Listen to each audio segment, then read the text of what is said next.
So I invite you to begin. We're going to begin just with a moment of quiet. And I invite you to consider our framing question for these weeks. The original framing was, what does God call us to do as church? I've been retitling as, what is God calling us to do as church? Which are very similar, but one is more, what does God call us in general? The present tense one is more right now, like what's the urgent call? So take your pick, because I'm using both of them. So take your pick and just sit with that question silently for a moment, because that's a spiritual question. What is God calling us? What does God call us? And so it requires some spiritual discernment, some weighing and consideration of the question itself. So just spend a moment with the question. So I'd like you to pick it up where we left off. So last week we did an intro, just what is this 7 weeks all about? And we started diving into the Hebrew Bible. That's good. Otherwise known as the Old Testament. I like Hebrew Bible as it helps us remember that there's an equivalency between the Hebrew scriptures for our Jewish sisters and brothers, which is also our scriptures, and there's the Christian Testament or New Testament. Old and new, sometimes that language has a little sense of inferiority of the old and superiority of the new. And I'm sensitive to that. Hebrew Bible is a phrase that our Jewish sisters and brothers and friends would also feel included with. So the point was made last week, or attempted to make, that there is no one clear moral message in the Hebrew Bible, and yet it's a deeply moral document. There's narrative material, legal material, wisdom material, prophetic material. And in every passage, there's a sense of right and wrong. And there's a sense of call.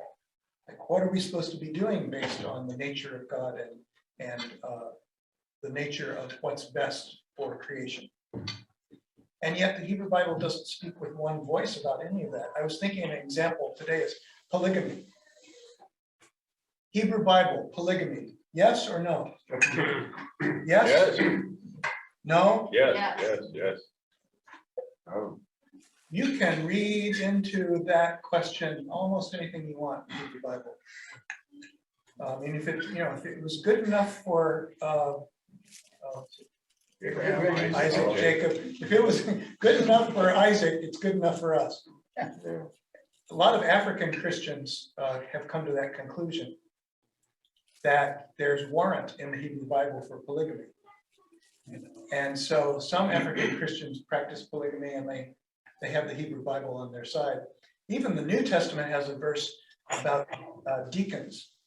It says, well, deacons should only have one wife. I remember that. The Hebrew Bible isn't always clear, and sometimes the Hebrew Bible speaks with very clear oppositional voices, or voices that are in tension. I mentioned one of those last week that will come up again today, and that is the universal versus the particular. So God called the people. Who were those people? The Israelites. The Israelites. It's very clear. That is a theme in the Hebrew Bible. You can't miss it. It's there from beginning to end. And yet, does God have less compassion for all? Of course not. So how do you balance those? Especially if you're an Israelite. I'm chosen, but chosen for what? What is God calling me as an Israelite to do? Many of the Hebrews would have been saying in their time before Jesus and even today. So there's this tension. The nations, the Goyim, and there's the privileged nation, the people of Israel. How do you hold those in tension? So lots of tensions in the Hebrew Bible, and they're not easily resolved, although it would be nice if we could just resolve them nice and neat with a bow. So the point last week was they're resolved to the extent they can be resolved through conversation in the covenant community. A conversation that continues yet today, not only among Jews, but we have inherited this tradition of, on the one hand this, On the other hand, that what is the heart of the matter, and where is the Spirit of God really leading us in any particular moral, political, social issue that's before us now? The Hebrew Bible and even the New Testament may not be very good sources, direct sources of information about some of our moral, ethical issues today. So you can't really look at the Bible as a reliable source of information about, should I take out another mortgage on my house? What verse exactly do you go to? You have to really do some soul searching within yourself and get a sense of the weight of the moral, the moral value, if you will, of a text to get direction. But that's best done in community. So I'm just trying to bring us up to date where we were last week. And we ourselves, in the congregational tradition, are a covenant people. Every congregational church I know of has a covenant. This is our covenant. It comes from the Salem Church in 1620 something. So are they all different? They can be different, but a remarkable number of congregational churches today in England and America, South Africa, use the Salem Church covenant as the basis. So the first important point about ethics in the Hebrew Bible made by Bruce Birch last week is that it's always ethics and morality, deciding what we should do in the world, is always done in response to a living God, the presence of God, and the nature and character of God.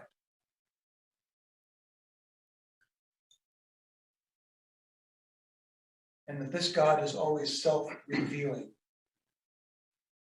This is not a God who is hiding, though is also not fully understandable, and yet a God who desires to be known and who desires to know us.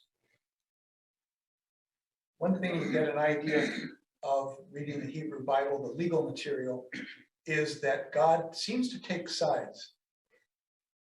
Whose side is God on in the Hebrew Bible? Generally speaking, not just Israel's side. I mean, what classes, if you will, of people, what conditions of people is God most passionate about? Those outside power. Yes, the downtrodden, the disinherited. The disinherited, as Howard Thurman says. And so much of the legal material in the Hebrew Bible is about that. Pay attention to the last, the least, and the lost. Or as the Roman Catholic bishops said in 1968 in Colombia, God has a preferential option for the poor. And therefore, if you stand in relationship to this God and in a community, a covenant community that gathers in the name of this God, go thou and do likewise.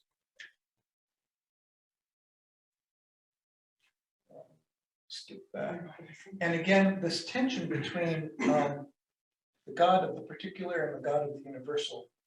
So before the covenant story begins, we have a larger covenant, and that is God's covenant with humanity, which is implied, though not stated, in the creation story itself.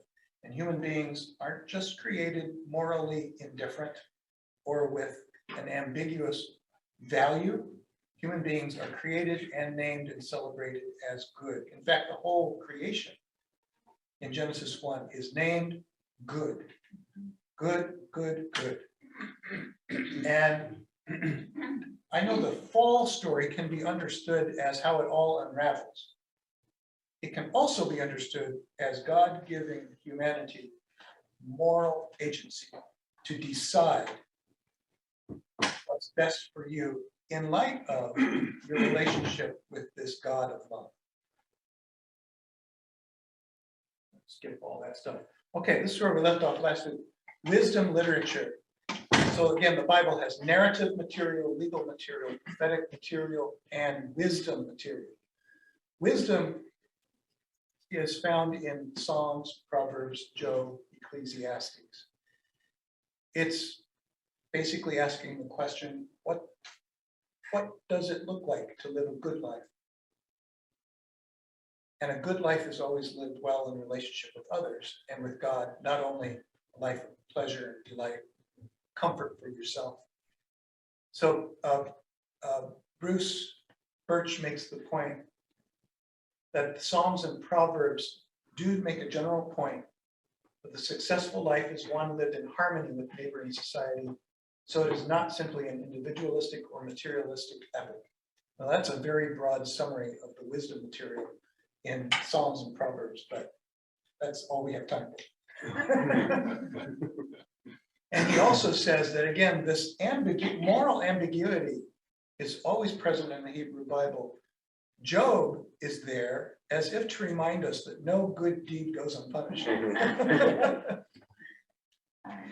Just when you think that it's a reward punishment system, that if I'm a good girl or boy, I'll be rewarded, along comes Job and says, let me tell you a story about my life.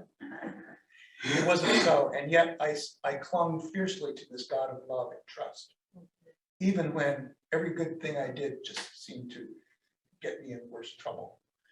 Ecclesiastes, likewise, is kind of the most Buddhist text of the Hebrew Bible, kind of looking at life and saying, you know, you can try, and still life can seem meaningless at times.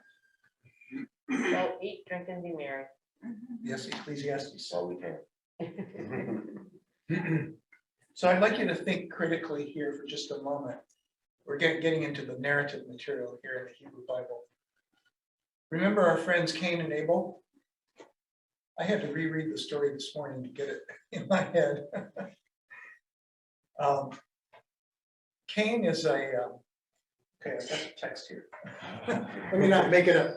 One of them's a farmer and one of them's a rancher. Do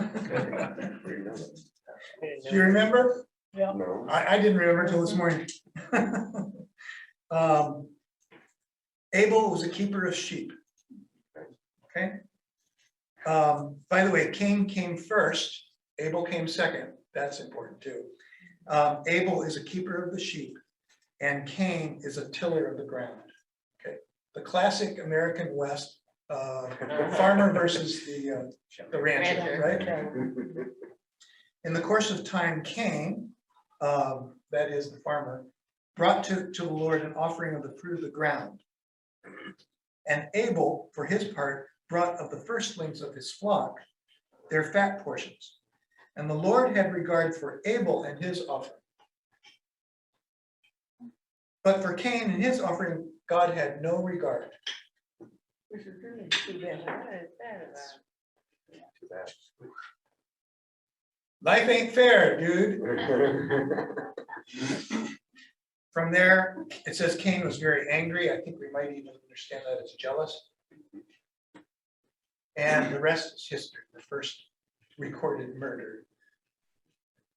And the story ends interestingly. God does not destroy Cain for murdering his brother, but God places a mark on Cain. Kind of like, I'm going to keep an eye on you, but you get to survive. And of course, and then in the midst of the story, God sees what's happening. God is kind of depicted as an all-seeing eye in the story. God sees what's happened and goes to Cain and says, "Where's your brother, by the way?" And Cain responds with those famous words, "Am I my brother's keeper?" To me, that's the heart of the moral weight of this story. Am I my fellow human being's keeper? Not am I my fellow Jew's keeper. Even when I've been done dirty indirectly by him, am I my brother's keeper? So that's the story. What does it say about God? What does it say about ethical responsibilities for those who are members of the covenant community? Tell me. This ain't easy. It ain't easy. Is Cain justified? Are Cain's feelings justified? Sure. Normal. Normal? But one good thing I'm looking at, Adam, Eve, and then Cain and Abel, Who taught these people how to talk? That's Good point, that's Verna. a miracle. Good point, Verna. It's always struck me that these are apocryphal stories, that they are images of a growing understanding of God's will. And scribes finally put together in human terms so people could understand these verities of God's purpose. I have never, even as a child, thought they were individual people that looked for the, let's see, that I think I want the wine sap, said Eve. Go away. So they're metaphors, right? I And think so. metaphors aren't easily reduced. Always. Like parables aren't That's easily okay. reduced to, this is the meaning. Mhm. It has multiple meanings. You can hear the story many times and get a different sense of it each time. Let's shift over, as time is not on our side, to the Exodus story. And I'm going to assume a general knowledge of the Exodus story. Israelites were in slavery and God used Moses to bring them out of slavery. Knowledge of the Exodus movie. And exactly. We have the movie, we have the Prince of Egypt, another movie. I used to show the Prince of Egypt to my congregation. Yeah. So knowing, and by the way, the legal code in Exodus, Numbers, and Deuteronomy, the legal code in the Hebrew Bible is depicted as a response to the Exodus. So now that you're free, you're going to need some guidance. Okay. You are a free people, but freedom has a cost. Responsibility. There's some responsibilities, right? So here's all this legal material that pours out. It's not just the 10 commandments only, but the whole legal material. So knowing what you know about the Exodus story, the whole sweep of that story, what does it tell you about God? What does it tell you about the responsibilities of a community gathered in the name of this God?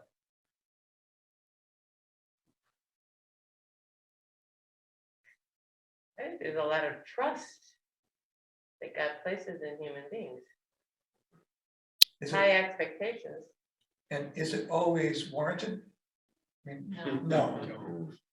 So we're going to get to that later too. But that's powerful to have that kind of trust. To have to live up to. What about the basic story? The Israelites were in slavery and God rescued them. Does it say anything? Where to begin? Anything? Where to begin? Now that we're talking about not humans' relationship with God, we're talking about our relationships with each other. And I like the way you started this whole series, Jeffrey. You're not saying, what is God calling you to do? What is God calling us to do? And the word us means a lot. We've got to start thinking about, what does us mean?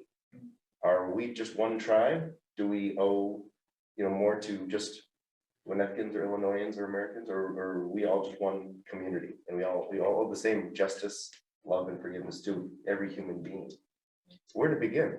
So It's a hard story. So this material in Deuteronomy is repeated in Leviticus, where God says, you were once strangers in the land of Egypt. Therefore, because I am the Lord your God, I'm the one who brought you out of that alienation to community, nationhood, and freedom. Therefore, you must also treat the stranger with dignity and respect and honor. Stranger meaning also foreigner, immigrant. Some of the English Bibles translate that word as immigrant, which is loaded. These days. But it does puzzle me, and backing up a little bit, in all movements over the centuries, usually there's one person that stood up and said, we've got to do something, and then groups follow. I think back, and there's an individual that had the guts to break through the difficulties.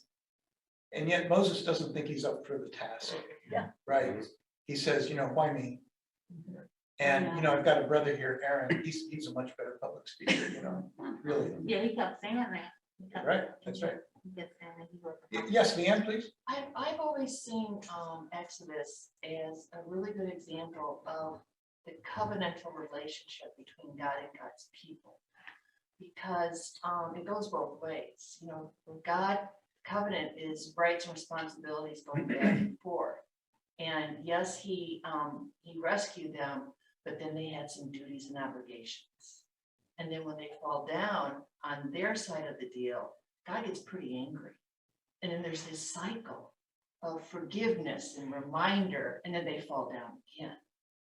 And I constantly try to figure out, how does that play into where we are today culturally? Because Lord knows every effort made by the church to witness to this loving God is not perfect. Right. The law of unintended consequences often comes in, and our best efforts can be misconstrued and also just backfires. Backfire. Thank you. We're going to move on. We're actually supposed to be on the New Testament. So Leading into but we also have 7 weeks, so we're good. This is again Bruce Birch. God made a special partnership with Israel for wider purposes than mere gratification or self-serving purposes. So these are my questions. What were those purposes? Why did God call Israel? Was it just, I love all the animals, but I mean, all animals are equal, but some are more equal than others. You know, you're my kith and kin, but I don't know about those Canaanites and Jebusites and so on. Or did God love all the nations of the world equally and called Israel to somehow take a unique role among the nations? If so, what was that unique role? I'm asking this because the church has often understood itself as the new Israel. Now, Perhaps that's they were just more dangerous. ready to receive the call. I'm sorry? Perhaps they were more ready to receive that call than others.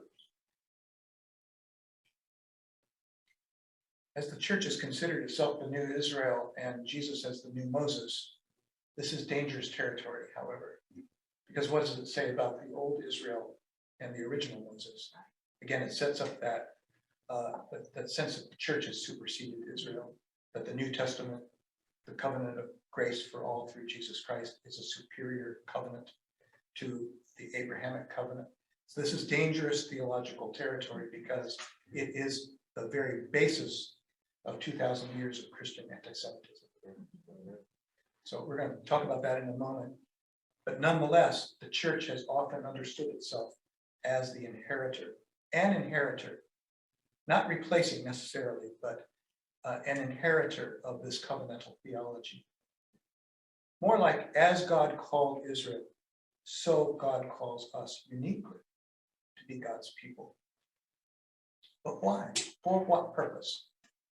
Is it just to save ourselves?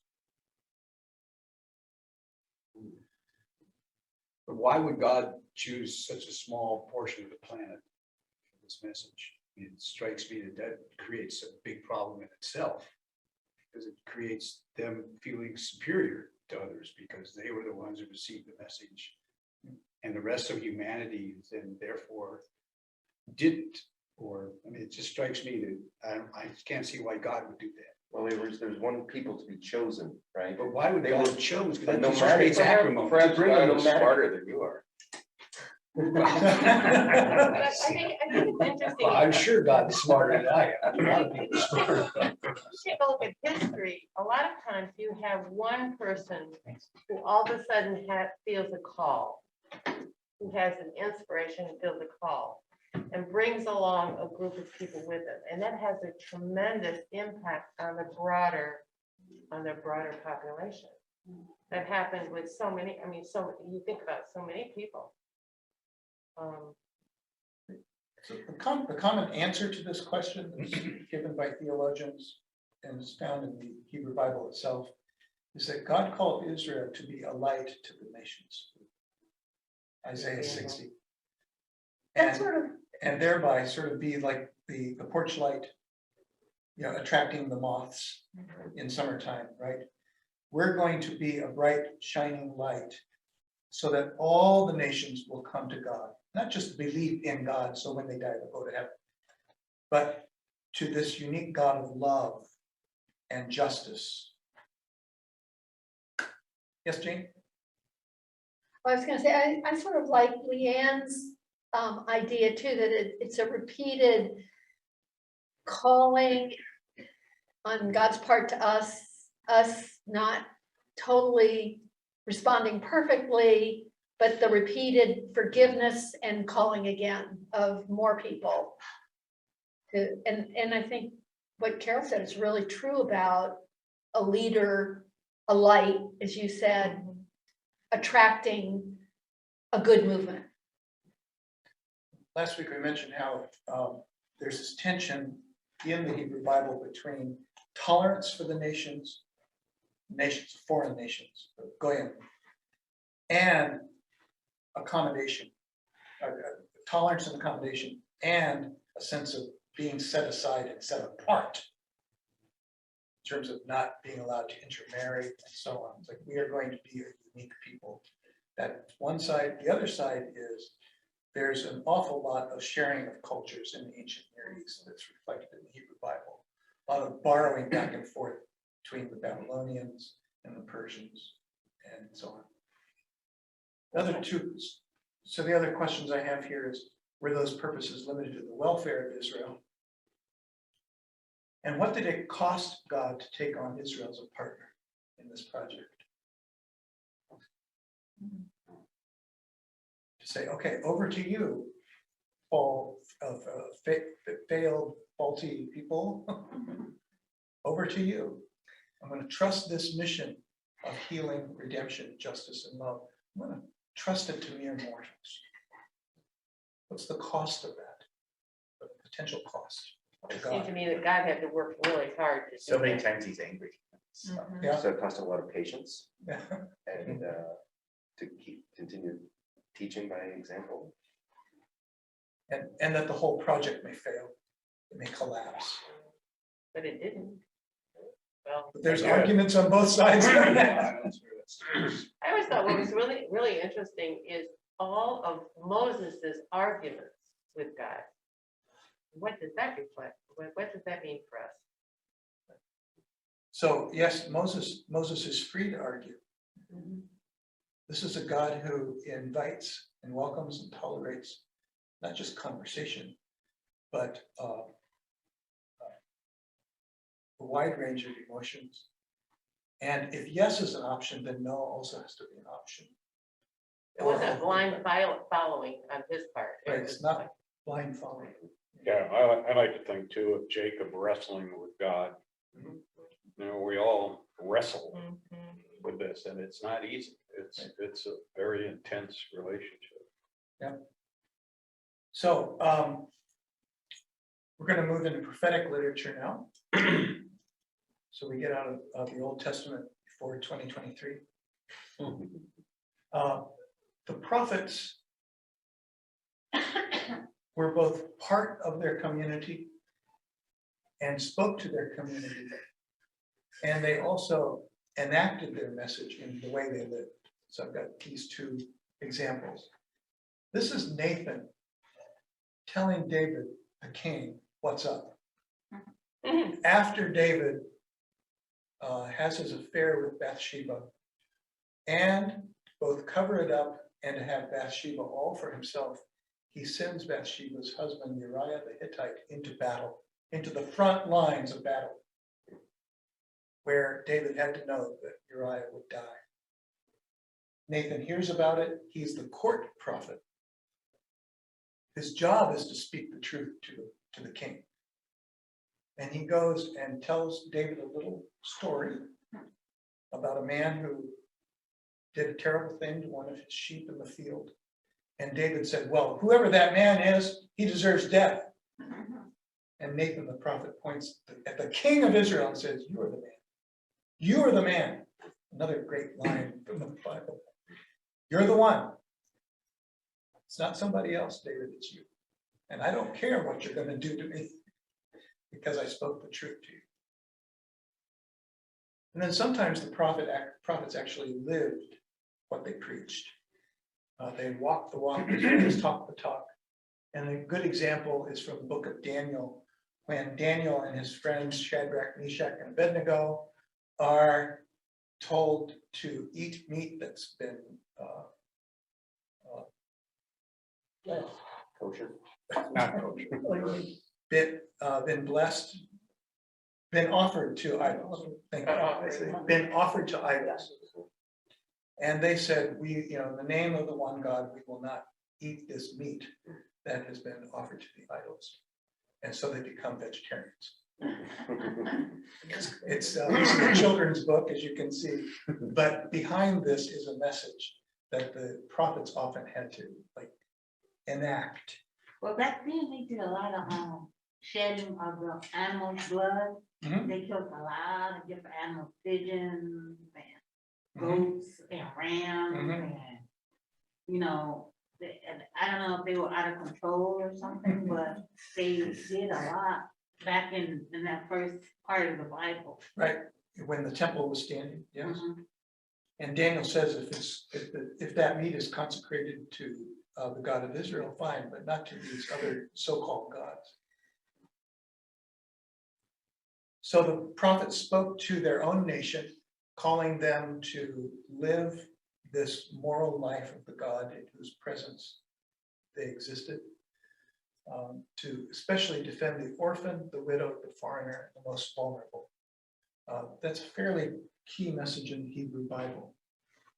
But again, the prophets also spoke to the nations.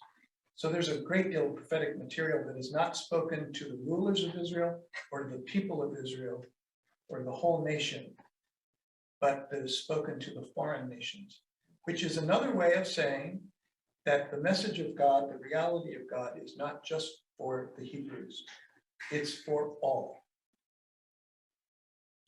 Which this is my note at the bottom.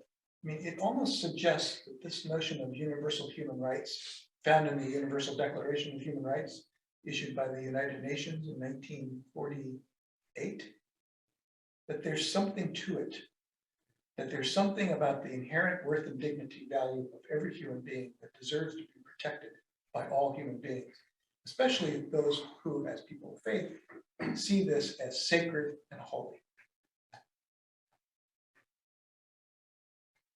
And lest we forget, the Hebrew prophets also preached hope and redemption and a future in which all things are brought to fruition and God's will is done. And this is not only found in the book of Revelation in the New Testament, but in Joel, Zechariah, and some other portions of the books, the prophetic books in the Hebrew Bible. So from the point of view of the Hebrew Bible, Israel was God's sole covenant partner, the only one. But according to Paul, the church through Christ has been, I love his language, grafted or adopted into the ancient covenant. So our covenant with God through Christ is not a replacement of God's covenant with the Hebrews through Noah and Abraham, but is an expansion of that original covenant. This blows a hole in Christian anti-Semitism. Just look at Paul's own language. Paul never said we're better than you. And yet the church is sadly engaged in 2 millennia of vilification of the Jews. So what is God's project in the Hebrew Bible? What is God up to? You can't neatly summarize it. In fact, it's not really summarized in the Hebrew Bible, but many people summarize it in this phrase, tikkun olam, which was a phrase that the rabbis came up with in the first 200 years of the Common Era after Jesus. Sometime between 10 AD and 200 AD, tikkun olam was developed as a catchphrase for this is God's project on earth, the repairing of the world. And if you talk to any rabbi today, they will often frame their ethics as a people, as a covenant people, relationship with God and one another and creation, in terms of tikkun olam. And it's a great phrase for Christians to know too, even though it's a Hebrew phrase, repairing the world. So what is this work that God shares with us, God's covenant partners? If it's repair of the world, is there any limitation to that work? Is there plenty of work to do? So these are some questions I leave you with as we depart the Hebrew Bible. How big is this work? On a scale of 1 to 10, with 1 being, let's just be nice to people, which I don't mean to say is a bad thing to be, it's just kind of low demand, perhaps. To 10, the other extreme of this continuum being, let's change social structures and systems to make the world a place of peace and sustainable prosperity for all. That's a bigger ask, I think. On a scale of 1 to 10, what is God's project? What are we called to do? Based on the Hebrew Bible. What do you think? Give me a number. 10. Yeah, how can it not be 10? Yeah. Can't be anything less than that, really. Or it's 10 factorial. It's 1, 2, 3, 4, 5, 6, 7, 8, 9, Oh. and 10. And what's the cost? What's the cost to God? What's the cost to us? What's the investment here? Peace. Pretty high. You're right. Well, you have to give up some individual pleasures or parts of your life that you value for the greater good and a greater effort. And will there be pharaohs and other opponents? Of course, seems that way. Apparently. I know these are gimme questions, but I think I hope it's helpful to consider.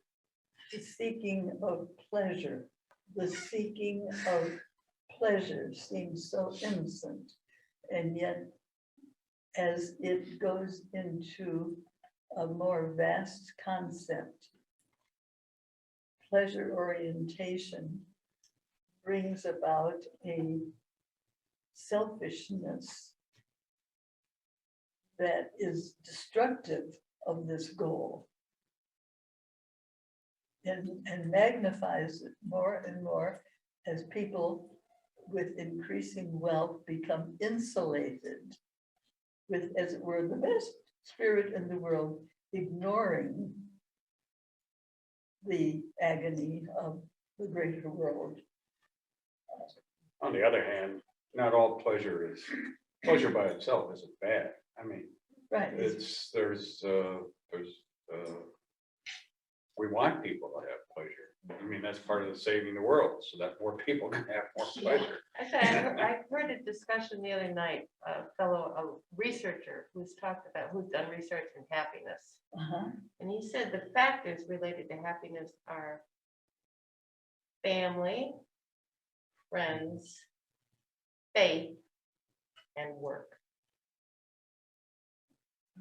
So if you want to reach all, Happiness. you have to have all of those 4 things to really have happiness. Pleasure is a different kind of thing in my mind. Entertainment, things of that nature, can lead one to an unempathetic attitude. Me, myself, and I kind of thing, taking over the welfare of those around you.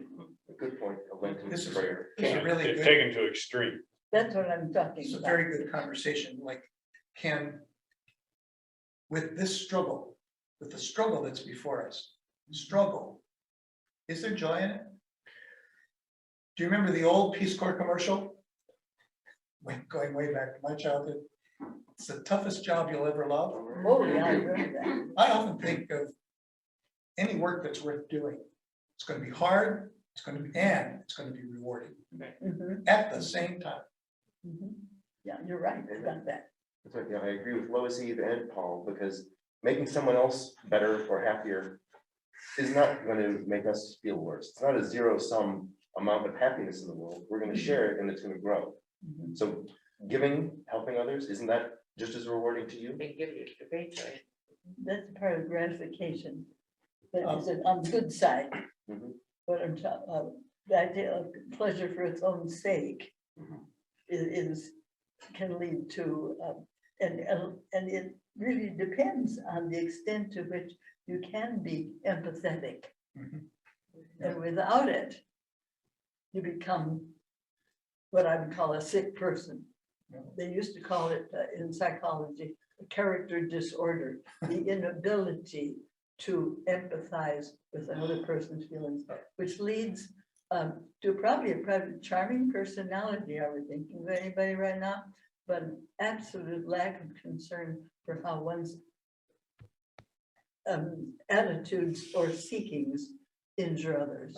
They don't care. Sociopath. Yeah, well, we can Is think that of the the extreme? fields Yeah. right now. Let's not make a list. It'll take too long. I'd like to give people at home or wherever you are a chance to chime in if you'd like. I have a question, Jeffrey. This is Lynn. Hi, Lynn. Hi there.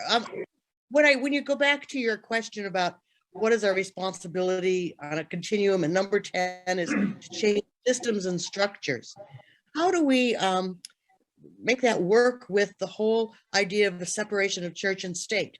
We see so many examples of the Christian right wanting to impose, let's take LGBT issues, wanting to impose their views on the country because they believe that that is their responsibility based on their interpretation of God.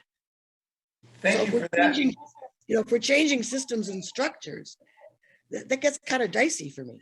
Yes, I think it involves the P word, politics. Mhm. Yes, So hold exactly. on. Thank you for that awesome question. Hold on to it because in session 5 or 6 or both, we will talk about that. So I've divided this into 3 questions and I'm going to ask for your responses on each of them.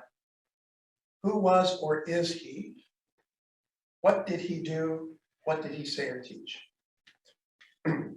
So by who was is Jesus, I mean, you can take this however you want to take it. What Marcus Borg calls the pre-Easter Jesus, the human Jesus, what he said and did as a human being, that is a historical view, or the confessional view, what Borg calls the post-Easter view. He was like one of the disciples, with Matthew, Mark, and Luke, and he traveled with them. Yep. Before the resurrection, and he taught them different things. And he was 33, and he was betrayed by Peter, who walked on water. A lot of them walked on water. He had a boat, and he went on a boat. So he had a lot of different things he did. So I've got another slide for what did Jesus do. This is really who was Jesus, his nature, his character. Of course, his nature and character are shown by what he did and said, I know. Thank you. But in terms of what was Jesus' heart all about? What was his nature all about?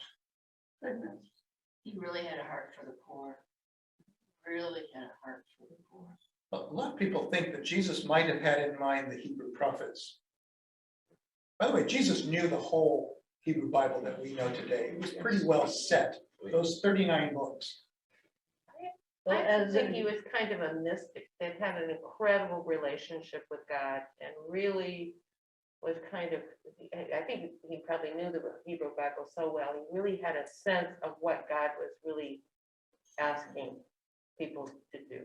All 4 gospels seem to indicate an intimacy between Jesus and God that is palpable and that a source of whatever he did and said. But wasn't the young Jewish boy of that time educated in the temple? So he would not have been that unusual to have been exposed to that. Well, or the synagogue. Yeah, but the- No one really knows for sure if Jesus ever made more than one trip to Jerusalem. The Gospels give us conflicting evidence about that. But was there a synagogue in Nazareth? Most likely. I think the interesting thing is that he's always been portrayed as a man with not any wealth, but he was extraordinarily well educated. Jesus might have been educated without being literate. Amazing. He As was, But he was able to read the Muhammad Bible. was the same way. Well, there is Yeah. one, yeah, there is one story in Luke where Jesus picks up a scroll and reads it. Okay. So this brings us to the question is what in the Gospels is historically accurate? Oh my gosh, in 5 minutes or less. there we go. There's enough evidence in the New Testament to give us a fairly good idea of what the historical Jesus was like. But when there's one story alone, standing alone, it's hard to know how much to say that's proof of something. Did Jesus, so Jesus had some kind of unique relationship with God, apparently. All 4 Gospels are full of that. Jesus went away to pray a lot. He seemed to have a heart for people. Was Jesus middle class, lower class, upper class? Do we have any idea about that? If he was raised to be a carpenter, Yeah. that would have been working class. Yeah. However, that was stratified in those societies. I think he would have had to have been because he had such an incredible knowledge and caring for people that were disadvantaged.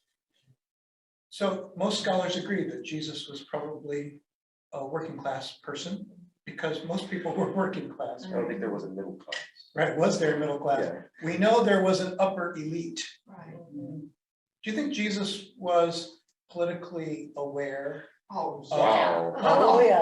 of who was really in charge? Absolutely. It's most likely. Pharisees and Sadducees, well known, everybody knew where the line. So there was the temple elite in Jerusalem Yeah, in league with who? the Romans. The Romans. Chances are Jesus was fully aware of all that. He was politically aware. And he was a rebel. He was there to change. A rebel. Some things need to be changed. It would just take a tax collector to come by for everyone to know who was in charge. When I was a kid in church school choir, our choir director, Vince wasn't, he's still a friend, still alive. He taught us some songs I don't think our parents would have approved of. One was, he was a rebel, yes, a rebel. He said, you're as good as me, though you're from a strange country, though you're red or white or black as ebony. He was a rebel, yes, a rebel. Mom, guess what I learned in church today? We learned to red and yellow, black and white. Yes. They learned in Jesus' sight. God and I am the children of the world. That was our song too. Okay, what did he do? So Verna, you've already given us some good answers to this question. Was Jesus always nice? No. I chose this picture to remind us. Jesus had an edge. Yeah, the Jesus had an temper edge to there, him. right? That day. This story is told in all 4 Gospels. Anytime you get a story that's told even in John, you've got a story with more the likelihood of being historically accurate. That's interesting. Because John's stories are just so different and they have a different hue. It's more spiritual kind of gospel, but That's interesting. this story is told in most Gospels as happening around the time, the Holy Week. Is it that or the other way around? Some of them have it earlier in the Gospels, and then some of it have it as a prelude to Jesus' arrest, and maybe a pretty good reason why he got arrested. He hit the money. Yeah, right. Follow the money. That was it. Mhm. What else did Jesus do? Apart from teaching is the next. He was, wasn't he, didn't he performed participate in miracles. tax collector, didn't he participate with that? He That's right, he died. he with the invited- tax bill. Yeah. Yep, one of his 12 Mhm. was Matthew, a tax collector, an enemy of the people, a participant in this evil system. Jesus also didn't follow all of the law. If, for example, healing on the Sabbath. So he had the strength and the nerve to push back on the elites within his own community to say, think about this law that you're following. What's more important, following the law or helping somebody? Which I also think is one of the reasons why he got killed. So the Sabbath is made for human beings, not human beings for the Sabbath. Yeah. Also rescuing things on the Sabbath. That was a no-no. Right. And he did it.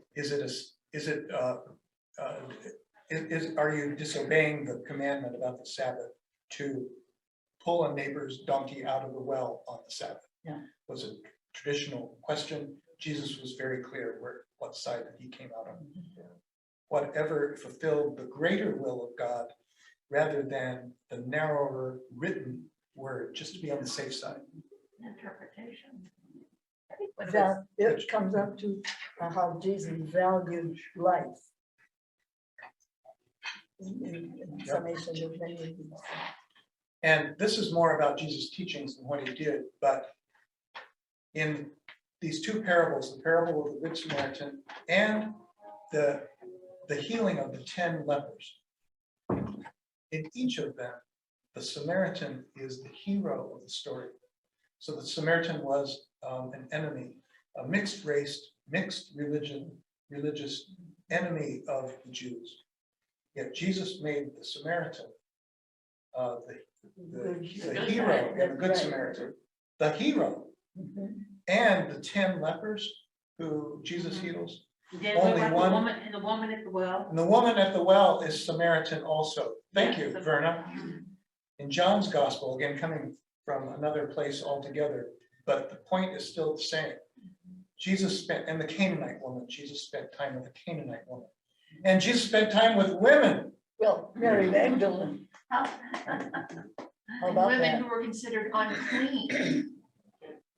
Yes, the menstruating woman, Yes. right? And the woman with the issue of blood. Right. I think that was the most remarkable thing about him is that he not only did he preach, but he acted. He walked. He walked the walk. Like those ancient Hebrew prophets. Jeremiah once bought a piece of land to show fellow Israelites that God has a purpose for this land and will not abandon this land. And I'm going to put my money on this land. That the kind of personal investments, not just words, it's deeds.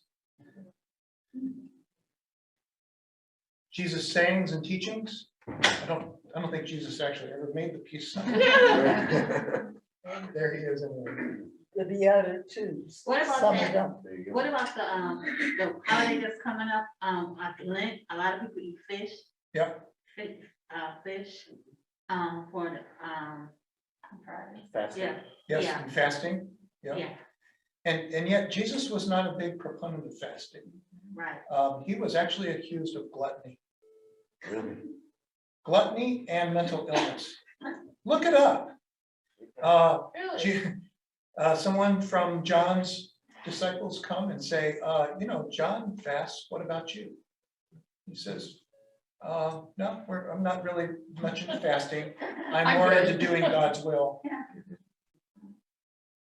Jesus at one point is considered to be so unstable that his family comes together.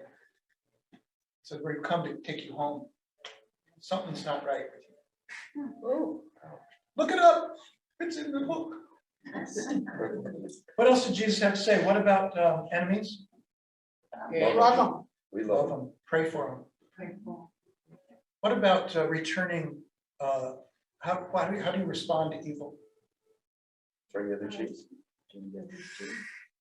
Return no one evil for evil, but return Yeah, evil he with said good. never do that. Forgive. 70 times 7.